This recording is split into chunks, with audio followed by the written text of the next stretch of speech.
ইসরায়েলের উপর আল্লাহ গজব নাজিল করুক, ইসরায়েল ধ্বংস করে দেব। সবাই এই দোয়াটি করে যাবেন। আসসালামু আলাইকুম মুসলিম ভাই বোনেরা এবং মই মুরব্বী সবাইকে।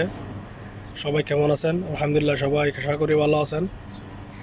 একটা অনেক দুঃখজনক বিষয় নিয়ে আজকে ভিডিওটা করতেছি। আমি এটা করতেছি যে আমাদের মুসলিম দেশ ফিলিস্তিন নিয়ে কিছু কথা বলবো আজকে। সবাই তাদের জন্য একটু দোয়া করে যাবেন।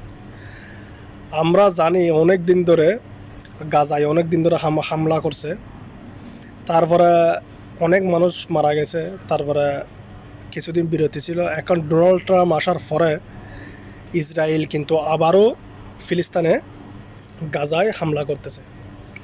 এটা কিন্তু অনেক দুঃখজনক। ছোটো ছোটো শিশু, 8 মাসের বাচ্চা, 5 বছরের, 10 বছরের, 2 বছরের বাচ্চারা মারা যেতেছে, বৃদ্ধ লোক মারা যেতেছে, ঘর বাড়ি সব কিছু, মসজিদ সব কিছু উড়াই দিতেছে।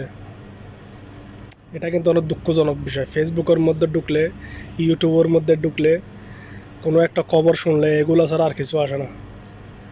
আসলে আমরা মুসলিমবাসীরা কপালটাই ফোড়া। আমরা মুসলিম একতা নাই।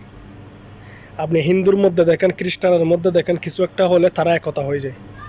আমাদের মুসলিমরা একতা হয় না। একদিকে, এক দেশের দিকে আরেক দিক তাকায় থাকে।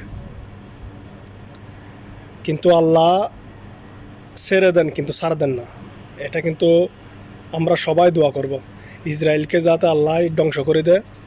আর একটা কথা হচ্ছে যে সৌদি আরবের মধ্যে, মক্কা মদিনার মধ্যে অনেক বড় একটা দোয়া করছে ফিলিস্তিনের জন্য এবং ইসরায়েল ধ্বংস হওয়ার জন্য।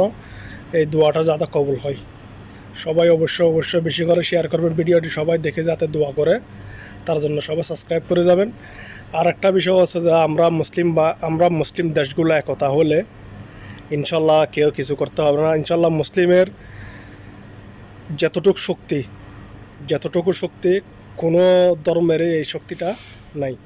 তার জন্য সবাই একটু দোয়া করে যাবেন ফিলিস্তিনবাসীদের জন্য, যাতে এই যুদ্ধটা থেমে যায়, যাতে এই সমস্যাটার সমাধান হয়ে যায়। সবাই ভালো থাকবেন। সবাইকে ধন্যবাদ।